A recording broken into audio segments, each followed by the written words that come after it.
Federal शब्द का प्रयोग किया गया है, यूनियन शब्द का नहीं। फेडरल और यूनियन शब्द के अंतर को स्पष्ट करने के पश्चात ही हम इस आर्टिकल को समझ पाएंगे। तो जो फेडरल यानी कि जो राज्यों के परिसंघ होते हैं, वहाँ जो राज्य होते हैं, उनको जो संघ होता है, परिसंघ होता है, उससे अलग होने की उनके पास शक्ति होती है, इसलिए उन्हें परिसंघ कहा जाता है। जबकि भारतीय संदर्भ में हम देखते हैं, तो इसे यूनियन ऑफ स्टेट यानी कि संघ कहा गया है। तो इससे हम स्पष्ट समझ लेते हैं कि जो भारतीय संघ के राज्य हैं, उन्हें संघ से अलग होने की कोई भी शक्ति प्राप्त नहीं है, यह इसका अर्थ होता है। अब फिर जब हम अमेरिका के संविधान को देखते हैं, तो हम पाते हैं वहाँ फेडरल शब्द का प्रयोग किया गया है, किंतु संशोधनों के माध्यम से अमेरिका ने भी बाद में संशोधनों के माध्यम से इस चीज़ को संविधान में स्पष्ट कर दिया है कि जो अमेरिका के जो राज्य होंगे, उन्हें संघ से अलग होने की अनुमति नहीं है, किसी भी प्रकार की उनके पास शक्ति नहीं है।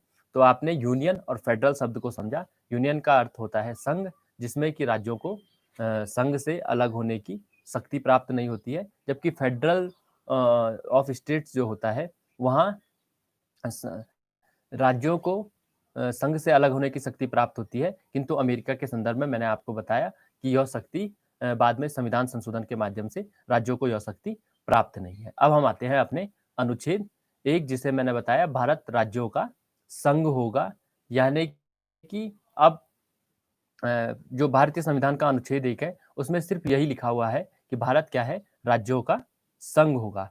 उसमें अन्य बातों का स्पष्टीकरण नहीं किया गया है। उन अन्य बातों को स्पष्ट आगे के संविधान में आगे के उसके जो पार्ट्स है अनुच्छेद 1 के क, ख, ग करके, तो उनमें स्पष्ट किया गया है।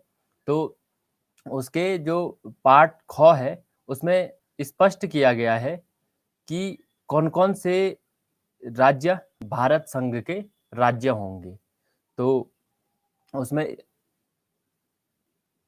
स्पष्ट लिखा हुआ है कि राज्यों के राज्य क्षेत्र वे होंगे जो कि पहली अनुसूची में विनिर्दिष्ट किए गए हैं या जो पहली अनुसूची में रखे गए हैं। मैंने आपको जब पिछली कक्षा में अनुसूचियों को पढ़ाया था, तो आपको मैंने बताया था कि जो पहली अनुसूची है, वो संघ राज्य क्षेत्र से संबंधित है और वहाँ स्पष्ट किया गया है कि हमारे राज्य कौन से होंगे और हमारे पास कौन-कौन से स्टेट होंगे और संघ राज्य पहले उसको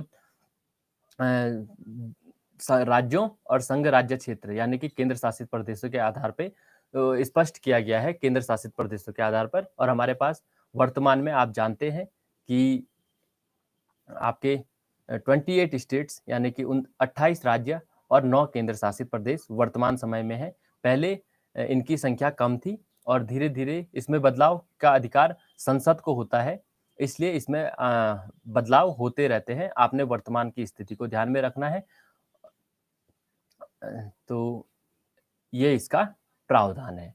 उसके पश्चात और बात आती है कि और कौन-कौन से राज्य या जो भारत संघ होगा, उसमें और किस-किस प्रकार के राज्य होंगे, इसका उल्लेख भी भारतीय संविधान के अनुच्छेद 1 के खंडों में किया गया है। उसमें जो खंड ग है, उसमें स्पष्ट किया गया है कि राज्यों के राज्य क्षेत्र एक तो पहली अनुसूची में जो विनिर्दिष्ट है या सम्मिलित किए गए हैं वो होंगे। इसके अतिरिक्त ऐसे राज्य क्षेत्र भी भारत संघ के क्षेत्र होंगे जो कि कहीं न कहीं अर्जित किए जाते हैं, यानी कि युद्ध के माध्यम से या बाद में संधि के माध्यम से अगर किन्हीं स्टेट को भारत संघ अपने में सम्मिलित करता है, तो वह भी भारत संघ के राज्य क्षेत्र होंगे। तो अनुच्छेद 1 में यह वर्णन किया गया है। और अगर हम इसे सीधे शब्दों में देखने का प्रयास करें, तो वर्तमान समय में जितने भी हमारे राज्य हैं और जितने भी हमारे यूनियन टेरिटरीज हैं, यानी कि संघ शासित प्रदेश हैं, वह इस राज्य क्षेत्र वह अनुच्छेद 1 के तहत भारत संघ के राज्य क्षेत्र कहलाते हैं। और उसमें स्पष्ट उल्लेख किया हुआ है कि किसी को अगर बाद में अर्जित किया जाता है, तो वह भी भारत के संघ राज्य क्षेत्र का क्षेत्र होगा।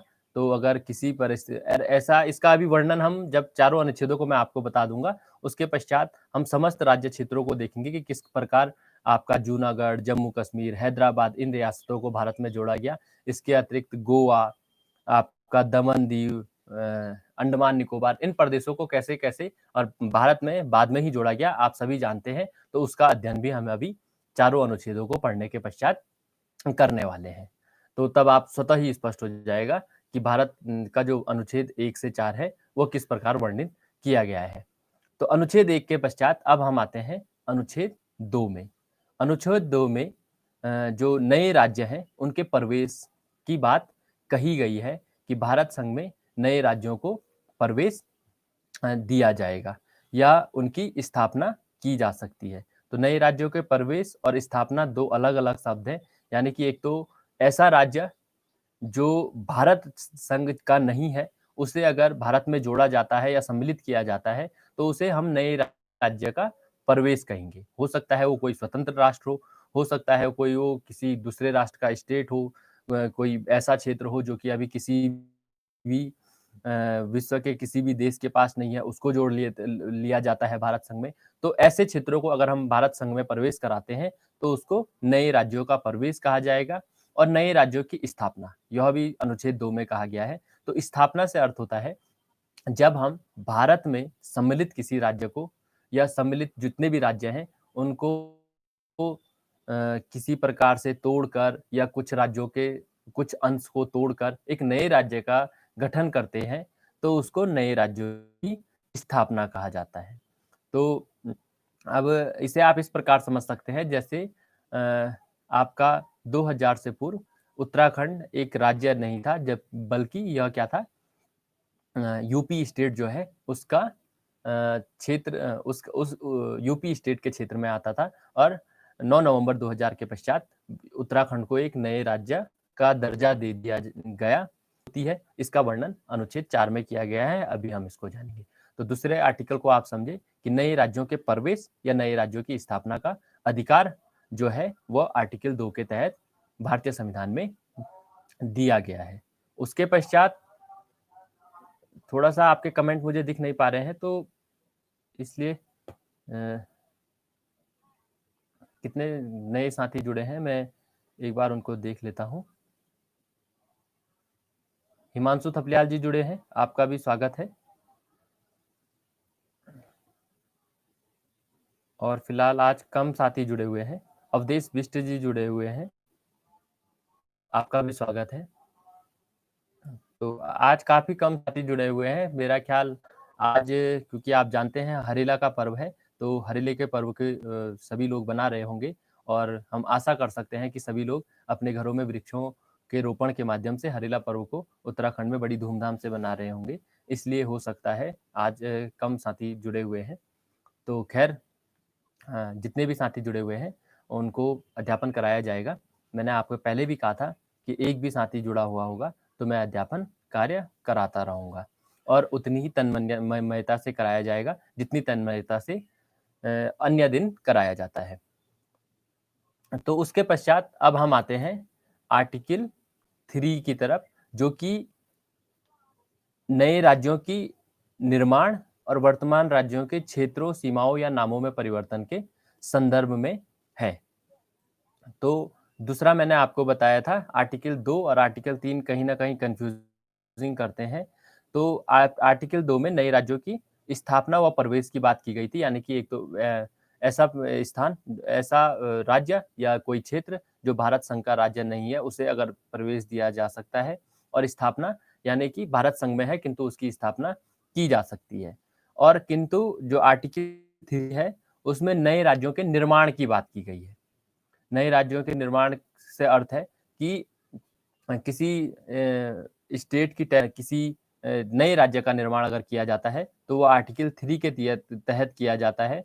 इसके अतिरिक्त आपने कई बार सुना होगा कि राज्यों के नामों में परिवर्तन भी कर दिया जाता है, तो यह शक्ति भी संसद के पास होती है और संसद आर्टिकल 3 के तहत इस कार्य को करती है। तो स्वतः ही है, सीमाओं में परिवर्तन या नए राज्यों का निर्माण और नए राज्यों के नामों में परिवर्तन, अनुच्छेद 3 का यह प्रावधान है और संसद के पास ही यह शक्ति होती है। तो अब जब जो आर्टिकल 3 है नए राज्यों का निर्माण और वर्तमान राज्यों के क्षेत्रों, सीमाओं या नामों में परिवर्तन। सॉरी, इससे क्या-क्या चीज़ें स्पष्ट होती है, उसको हम अब देखने का प्रयास करेंगे। तो इससे जो पहली चीज़ स्पष्ट होती है, तो वो यह है, किसी किसी राज्य में से उसके कुछ पार्ट्स को अलग करके या 2 या 2 से अधिक राज्यों के किसी क्षेत्र को अलग करके एक नए राज्य का निर्माण संसद कर सकती है, या किसी राज्य के एक पार्ट को दूसरे राज्य में भी मिला सकती है। इससे एक तो यह अर्थ स्पष्ट होता है। उसके पश्चात जो दूसरा अर्थ इसका स्पष्ट होता है, वह है किसी राज्य के क्षेत्र को बढ़ा सकती है। वो पहले ही से स्पष्ट हो चुका है कहीं न कहीं कि किसी राज्य के क्षेत्र को बढ़ा सकती है। इसके अतिरिक्त किसी राज्य के क्षेत्र को घटा सकती है। इसके अतिरिक्त किसी राज्य की सीमाओं में परिवर्तन कर सकती है और किसी राज्य के नाम में परिवर्तन करने की अधिकारिता भी संसद रखती है। तो ये 4-5 अर्थ इस आर्टिकल 3 के निकलते हैं। उसके पश्चात जो हमारे पास आर्टिकल आता है, आर्टिकल 4, उसके तहत यह प्रावधान किया गया है कि आर्टिकल 2 और आर्टिकल 3 के तहत संसद जो भी कार्य करती है, यानी कि नए राज्यों की स्थापना करती है या नए राज्यों को प्रवेश देती है या नए राज्यों का निर्माण करती है, सीमाओं में परिवर्तन, नाम में परिवर्तन, जो कुछ भी कार्य करती है, यह अनुच्छेद 368 के तहत संविधान संशोधन नहीं माना जाएगा। इस बात का उल्लेख अनुच्छेद 4 में किया गया है। यानी कि अनुच्छेद 4 स्पष्ट करता है कि अनुच्छेद 2 और अनुच्छेद 3 के तहत की गई कार्रवाई किसी भी कीमत पर संविधान संशोधन नहीं कहलाएगी। इस बात का उल्लेख अनुच्छेद 4 में किया गया है। तो अब तक हमने समझा जो भारतीय संविधान के 1, 2, 3 और 4 हैं, उनके प्रावधानों को समझा। तो मेरा ख्याल है आपके ये चीज़ें स्पष्ट समझ में आई होगी। क्योंकि आज सामने कमेंट नहीं दिख रहे, तो बड़ी दिक्कत सी हो रही है। तो थोड़ा-सा अ, समस्या आ रही है कि कौन-कौन से साथी जुड़ पा रहे हैं और कौन-कौन नहीं जुड़ पा रहे हैं। तो उनका नाम लेने में थोड़ी दिक्कत सी आ रही है। उसके पश्चात अब हम जिस प्रकार राज्यों का निर्माण किया गया या राज्यों को भारत में प्रवेश दिया गया भारत संघ में, या जिस प्रकार जो भी घटनाएँ 1950 में संविधान लागू होने के पश्चात और वर्तमान तक घटी है, उसके क्रम को हम देखने का प्रयास करेंगे और जानेंगे कैसे करके भारत संघ में कहीं राज्यों को प्रवेश दिया गया, किस-किस परिस्थितियों में उनको प्रवेश दिया, कौन-कौन सी घटनाएँ उस दौरान घटी, इनको अब हम संक्षिप्त में समझने का प्रयास करेंगे। तो आप जानते हैं कि जब भारत आज़ाद हुआ था, उस समय भारत में 500 से अधिक रियासतें थी और लगभग 11 से अधिक ब्रिटिश प्रांत थे। तो ब्रिटिश प्रांतों ने तो सीधा ही भारत में सम्मिलित हो गए थे और कुछ प्रांतों को तोड़कर पृथक जो राष्ट्र बना था पाकिस्तान, उसको भी सौंप दिया गया था। किंतु जो बाकी रियासतें थी, उन रियासतों को 3 प्रकार के प्रावधान दिए गए थे। 3 प्रकार के छूट से उनको कह सकते हैं, छूट दी गई थी। एक, वह चाहे तो भारत में सम्मिलित हो सकते हैं। जब हमने भारत स्वतंत्रता अधिनियम 1947 का अध्ययन किया था, तो मैंने वहाँ भी आपको ये बातें बताई थी कि उनको 3 छूटें दी गई थी। वो 3 प्रकार के कार्य कर सकते थे। एक तो वो भारत में सम्मिलित हो सकते थे, दूसरा वह पाकिस्तान में सम्मिलित हो सकते थे और तीसरा उनको स्वतंत्र रहने की अनुमति भी ब्रिटिश गवर्नमेंट ने 1947 का जो भारत स्वतंत्रता अधिनियम था, उसके तहत दी थी। तो इस कारण लगभग अधिकांश या यूँ कहें 2-3 रियासतों को छोड़कर आपकी जूनागढ़, हैदराबाद और जम्मू कश्मीर रियासतों को छोड़कर लगभग समस्त जो रियासतें थी, वो बड़ी आसानी से भारत में सम्मिलित हो चुकी थी या थोड़ी बहुत छुट-पुट कार्रवाई जो भारतीय सरकार ने की थी, उसके माध्यम से या यूँ कहें सीधे शब्दों में साम, दाम, दंड भेद के माध्यम से लगभग समस्त रियासतें भारत में सम्मिलित हो गई थी, किंतु 3 रियासतें भारत में सम्मिलित नहीं हुई थी। आपको ध्यान रखना है, कई बार पूछा भी जाता है कि कौन-सी वो 3 रियासतें थी, जो 26 जनवरी 1950 के जब जब भारत को आज़ादी मिली थी, उसके पश्चात बड़ी आसानी से भारत में सम्मिलित नहीं हुई थी। तो आपको ध्यान रखना है, जूनागढ़, हैदराबाद और जो जम्मू कश्मीर रियासत थी वो भारत में सम्मिलित नहीं हुई थी और जम्मू कश्मीर रियासत का जो सम्मेलन भारत में हुआ वो बड़े ही विचित्र तरीके से हुआ और इस कारण आज तक हमें जम्मू कश्मीर की समस्या भारत में देखने को मिलती है। पिछले वर्ष 5 अगस्त 5 अगस्त 1919 यानी कि पिछले वर्ष जब जम्मू कश्मीर को राज्य का दर्जे से हटाकर केंद्र शासित प्रदेश बना दिया गया है, 2 केंद्र शासित प्रदेश बना दिए गए हैं। तो उसके पश्चात थोड़ा-सा अब संभावनाएँ हैं कि जम्मू कश्मीर की समस्या कहीं न कहीं सॉल्व हो जाएगी, किंतु आप जानते हैं कि 2019 तक जम्मू कश्मीर की समस्या भारत में एक बहुत बड़ी समस्या के रूप में सामने आ रही थी और पाकिस्तान जो कि हमारा पड़ोसी मुल्क है और हमारा ही आज़ादी के समय उसका गठन हुआ है, उससे बड़ी ही दिक्कत जम्मू कश्मीर जो राज्य है, उसको हो रही थी। तो इन सबको देखने का अब हम प्रयास करेंगे। तो सबसे पहले अब हम चलते हैं जूनागढ़ रियासत पे। तो जूनागढ़ रियासत जो कि भारत में सम्मिलित नहीं हो रही थी, तो जो भारतीय प्रतिनिधि थे, उनके और जूनागढ़ के जो राजा थे, उनके मध्य कुछ समझौता हुआ कि जनमत संग्रह के आधार पर जनता का मत लिया जाएगा और जनमत संग्रह के आधार पर जहाँ अगर यह स्वतंत्र रहना चाहता है, तो जूनागढ़ को स्वतंत्र रहने दिया जाएगा और अगर जनमत संग्रह कुछ इस प्रकार निकलता है कि वहाँ की जनता यह निर्णय करती है कि हमें भारत के साथ सम्मिलित होना है, तो उसे भारत के साथ सम्मिलित कर दिया जाएगा। इस प्रकार के करार के बाद जब जनमत संग्रह होता है, तो जो जूनागढ़ रियासत है, वो भारत में सम्मिलित कर दी जाती है। तो आपको ध्यान रखना है कि जो जूनागढ़ रियासत थी, वह जनमत संग्रह के माध्यम से भारत संघ में सम्मिलित हुई थी। उसके पश्चात जो दूसरी दूसरी रियासत है, वो आप जानते हैं, दूसरी रियासत हमारे पास थी हैदराबाद और हैदराबाद रियासत के सं हैदराबाद रियासत के संदर्भ में भी क्योंकि हैदराबाद रियासत भी कहीं जो वहाँ का नवाब था, वो मुस्लिम था और इसलिए वहाँ भी थोड़ी समस्याएँ आ रही थी उसको विलय कराने में। तो हैदराबाद रियासत को भी थोड़ा-सा जो सरदार वल्लभ भाई पटेल थे, उनको इसका कार्य सौंपा गया कि आप हैदराबाद रियासत को भारत में सम्मिलित करें और जम्मू कश्मीर जो रियासत थी, उसका कार्य कहीं न कहीं जवाहरलाल नेहरू ने अपने ऊपर लिया हुआ था। तो आप जानते हैं कि भारत के लौह पुरुष सरदार वल्लभ भाई पटेल को कहा जाता है। उन्हें इसीलिए लौह पुरुष कहा जाता है क्योंकि उन्होंने भारत की एकता या अखंडता के लिए बहुत ही ज़्यादा कार्य किए थे और उन्हीं के प्रयास थे कि जो समस्त रियासतें थी, वो भारत में सम्मिलित होने के लिए तैयार हुई थी। तो जो ये 2-3 रियासतें थी, हैदराबाद का कार्य उन्होंने अपने ऊपर लिया था और हैदराबाद रियासत को भी पुलिस कार्रवाई के माध्यम से थोड़ा-सा भय दिखाकर यानी कि दंड के माध्यम से उस रियासत को हैदराबाद रियासत को भारत में सम्मिलित कर दिया गया था और जम्मू कश्मीर रियासत का आप जानते हैं कि वो वहाँ के जो राजा थे हरिश्चंद्र जो कि हिंदू राजा थे, किंतु जम्मू कश्मीर में जो जनसंख्या थी, कहीं न कहीं मुस्लिम बाहुल्य क्षेत्र होने के कारण वहाँ की एक बड़ी विचित्र समस्या आ रही थी। एक तो जो राजा हरिश्चंद्र थे वो हरि सिंह थे, वह यह भी चाहते थे कि जम्मू कश्मीर रियासत को स्वतंत्र रखा जाए और जो जनता थी वो यह चाहती थी कि आधी जनता यह चाहती थी कि जो जम्मू कश्मीर रियासत है उसको पाकिस्तान में विलय किया जाए और आधी जनता यह चाहती थी कि यह भारत में विलय हो। तो ऐसी विकट परिस्थितियों में वहाँ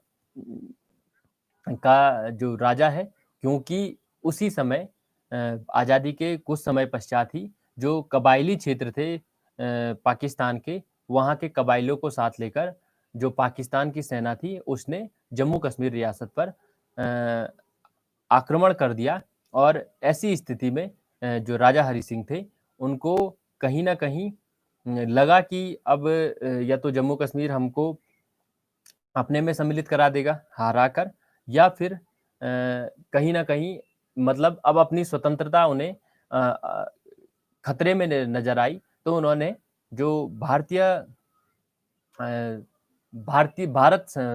सेना से उन्होंने मदद माँगने का प्रयास किया।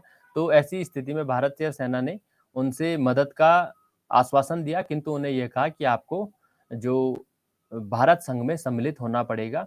तो ऐसी स्थिति में वो राजी हो जाते हैं भारत संघ में सम्मिलित होने के लिए और भारत संघ में सम्मिलित होने का जो दस्तावेज होते हैं उन पे हस्ताक्षर भी कर देते हैं। किंतु जो पाकिस्तान था वो कबाइलियों के साथ मिलकर काफ़ी भीतर जम्मू कश्मीर में तब तक घुस चुका था और तत्कालीन परिस्थितियाँ कुछ इस प्रकार थी कि जो भारत के प्रधानमंत्री उस समय जवाहरलाल नेहरू थे, उन्होंने जितने क्षेत्र में पाकिस्तान घुस चुका था यह नहीं कहा कि आपको ये सारा क्षेत्र छोड़कर वापस जाना पड़ेगा, बल्कि यह कहा कि जितने क्षेत्र में आप घुस चुके हैं, उस क्षेत्र पर रुक जाएँ और इस मामले को एक बड़ी भूल कह सकते हैं तत्कालीन सरकार के माध्यम से, इस मामले को कहीं न कहीं यूएनओ में वो ले जाते हैं और यूएनओ में जाने के बाद यह मामला अंतर्राष्ट्रीय मामला हो गया, ये राष्ट्रीय मामला नहीं रह गया और इसमें अंतर्राष्ट्रीय जो प्रावधान है उसके तहत इसमें जनमत संग्रह होना था और जनमत संग्रह के लिए शर्तें ये थी कि जो जिस क्षेत्र पर तक आकर पाकिस्तान ने अपनी सेना को डटा दिया था, उसे भी वहाँ से पीछे हटना था। भारत को भी अपना जम्मू कश्मीर में कुछ क्षेत्र में पीछे हटना था और उसके पश्चात उसमें जनमत संग्रह होना था बिना किसी सैन्य दबाव के और यह जनमत संग्रह हो नहीं पाया चाहे पाकिस्तान की इसमें साजिश रही हो, चाहे जो भी परिस्थितियाँ रही हो, किंतु यह जनमत संग्रह कभी नहीं हो पाया और इस कारण जम्मू कश्मीर का मुद्दा हमारे पास आज भी अस्तित्व में बना हुआ है और इसका जो अगर वर्तमान स्थिति इसकी देखें, तो आधा जम्मू कश्मीर भारत के पास है, जबकि भारत अपने मैप में उसे पूरा जम्मू कश्मीर को अपने मैप में दिखाता है, जबकि उसका जो अक्साई चीन वाला क्षेत्र है, वो पाकिस्तान ने चीन को दे चुका है। इसके अतिरिक्त जो पाकिस्तान है, वो भी पूरे जम्मू कश्मीर को अपने नक्शे में दिखाता है और वो यह मानता है कि इसको हमने अपने कहीं न कहीं जम्मू कश्मीर हमारा क्षेत्र है, कहने का अर्थ है जितने क्षेत्र को उन्होंने कवर कर लिया था, उतने क्षेत्र को पाकिस्तान अपने नक्शे में दिखाता है, जबकि भारत जो जम्मू कश्मीर का संपूर्ण क्षेत्र है, उसे अपने नक्शे में दिखाता है। तो अभी संभव नहीं है वरना मैं नक्शे के माध्यम से आपको इसे बड़ा स्पष्ट समझा देता कि जो ऊपरी क्षेत्र है, उस पर यह विवाद है और भारत उसे अपना शीश कहता है क्योंकि भारतीयों की एक परंपरा रही है कि वह भूमि को माता का दर्जा देते हैं और भारत को माँ कहते हैं, तो कहीं न कहीं उसे अपना शीश कहते हैं और इस शीश को देने के लिए भारतीय कभी भी राज़ी नहीं होते हैं। तो इस कारण वो विवाद बना हुआ है। तो अब हम देखते हैं इसके अतिरिक्त भी कई सारे प्रदेश भारत में सम्मिलित किए गए और उसका जो कारण था, वो यह था कि आज़ादी के तुरंत पश्चात ही भाषाई आधार पर राज्यों के गठन की माँग शुरू हो चुकी थी। सबसे पहले यह माँग बम्बई प्रांत से उठी थी और विभिन्न राज्य इस प्रकार की माँग करने लगे थे कि भाषाई आधार पर हमें अलग राज्य दिया जाए।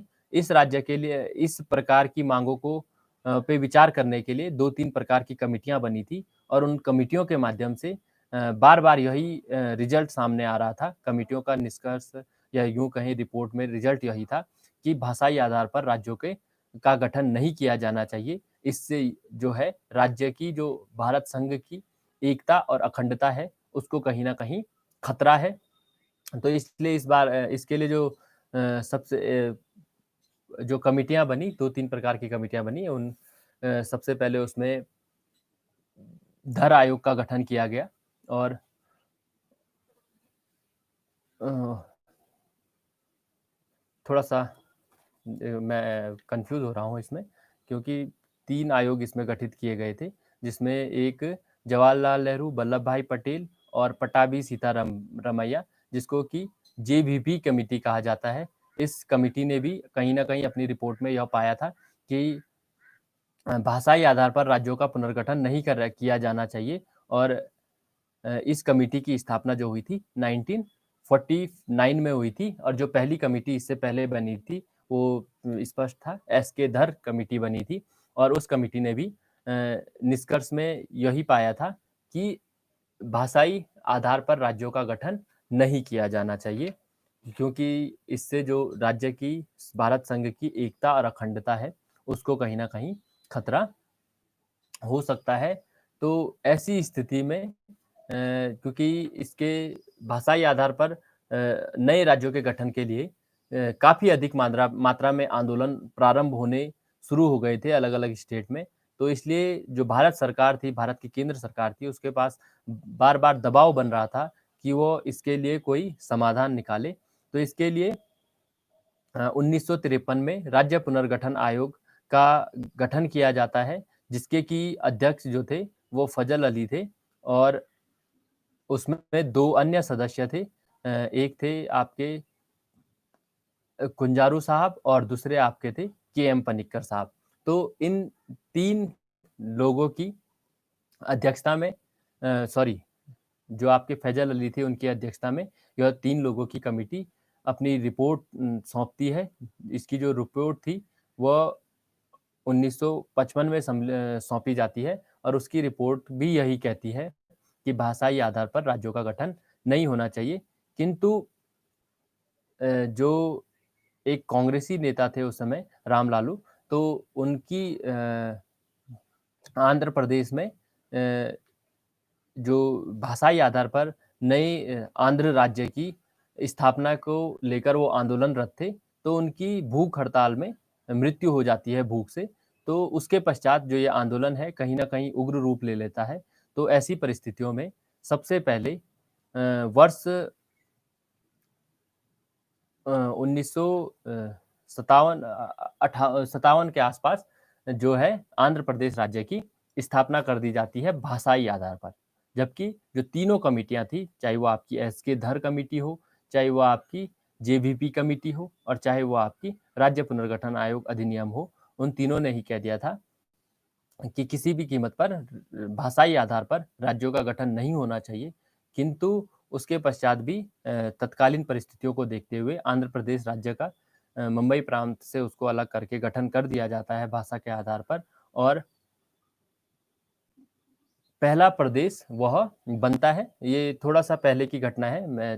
वो 1953 में आंध्र प्रदेश राज्य का गठन कर दिया जाता है। वह आपका जो राज्य पुनर्गठन आयोग था, उसकी रिपोर्ट से पूर्व ही क्योंकि तत्कालीन परिस्थितियों में जो रामलालू कांग्रेस के नेता थे, उनके देहांत के बाद जो उग्र आंदोलन होता है, तो उस आंदोलन को शांत करने के लिए आंध्र प्रदेश के को एक पृथक राज्य का दर्जा दे दिया जाता है। तो इस कारण कहीं न कहीं अन्य जो राज्य थे और अन्य राज्यों में जो भाषाई आधार पर लोग रह रहे थे, उन्होंने कहीं न कहीं इससे जो माँग थी, वह तेज हुई कि हमें भी भाषा के आधार पर एक पृथक राज्य दिया जाए। तो इसका नतीजा कहीं न कहीं खराब निकला और या दुष्परिणाम इसके निकले और बाद में बहुत सारे राज्यों को भाषा के आधार पर पृथक करना पड़ा और जो राज्य पुनर्गठन अधिनियम बना, उसके आधार पर भाषा के आधार पर तो नहीं, किंतु राज्यों को विभिन्न 2 कैटेगरी में 2 कैटेगरी में उन्हें बाँट दिया जाता है, एक राज्य और एक केंद्र शासित प्रदेश। 14 राज्य और 6 केंद्र शासित प्रदेश में 1956 की जो आपकी राज्य पुनर्गठन अधिनियम था, उसके माध्यम से 14 राज्य और 6 केंद्र शासित प्रदेशों के रूप में राज्यों को बाँट दिया जाता है और जो भाग 7 था, जिसमें कि 4 प्रकार की कैटेगरी राज्यों की बनाई गई थी, उन कैटेगरीज़ को समाप्त कर दिया जाता है। तो कहीं न कहीं जो भाषाई आधार पर राज्यों की माँग उठ रही थी, तो उस माँग को समाप्त करने के लिए या उसके हल के लिए राज्य पुनर्गठन अधिनियम के का स्थापना की जाती है 1956 में और इससे वो माँग कहीं न कहीं प्रभावित उसके पश्चात थोड़ा बहुत होती है। तो इस आधार पर आपने यह समझा कि राज्य पुनर्गठन अधिनियम के माध्यम से राज्यों का पुनर्गठन किया जाता है और इस प्रकार हमारे पास बहुत सारे राज्यों का गठन होता है। 1953 में जैसा मैंने आपको बताया सबसे पहले भाषाई आधार पर आंध्र प्रदेश राज्य का गठन हुआ। उसके पश्चात 1956 में केरल राज्य का गठन होता है। कई बार एग्ज़ाम में पूछा जाता है, पहला राज्य और दूसरे राज्य को भी कई बार पूछ लेता है। तो आपको ध्यान रखना है कि जो दूसरा राज्य बना था, वो आपका केरल राज्य बना था। उसके पश्चात 1960 में महाराष्ट्र और गुजरात को बनाया जाता है, जो कि मुंबई से अलग करके उसको बनाया जाता है। मद्रास और मुंबई को महाराष्ट्र और गुजरात को मुंबई से अलग करके 2 प्रांतों का गठन किया जाता है या 2 राज्यों का गठन किया जाता है वर्ष 1960 में। उसके पश्चात वर्ष 1963 में नागालैंड का गठन किया जाता है और इस प्रकार 1966 में पंजाब और हरियाणा, उसके पश्चात वर्ष 1971 में मेघालय, मणिपुर और त्रिपुरा। इसके पश्चात 1975 में सिक्किम, जो कि 36वें संविधान संशोधन के माध्यम से भारत में उसे राज्य का दर्जा दिया जाता है। वर्ष 1987 में गोवा को, और 1 नवंबर 2000 को छत्तीसगढ़, ये सभी जानते हैं आप, 26वें राज्य के रूप में गठित होता है। 9 नवंबर 2000 को आपका उत्तराखंड 27वें राज्य के रूप में गठित होता है, और 15 नवंबर 2000 को झारखंड आपके 28वें राज्य के रूप में गठित होता है, और 2 जनवरी सन 2014 को तेलंगाना 29वें राज्य के रूप में गठित होता है। तो ये थी पूरी परिचर्चा आज की। तो इसमें कुछ बिंदु हैं जो रह गए हैं, जैसे कि आप जानते हैं कि जब भारत को आज़ादी मिली थी तो उस समय कुछ भारत के क्षेत्र पुर्तगाल के पास, कुछ क्षेत्र फ्रांसीसियों के पास थे। तो उन क्षेत्रों को कैसे भारत में सम्मिलित किया गया, उस पर भी हम थोड़ा नज़र डाल लेते हैं। तो जो आपको ध्यान रखना है कि कुछ यूरोपीय उपनिवेश थे और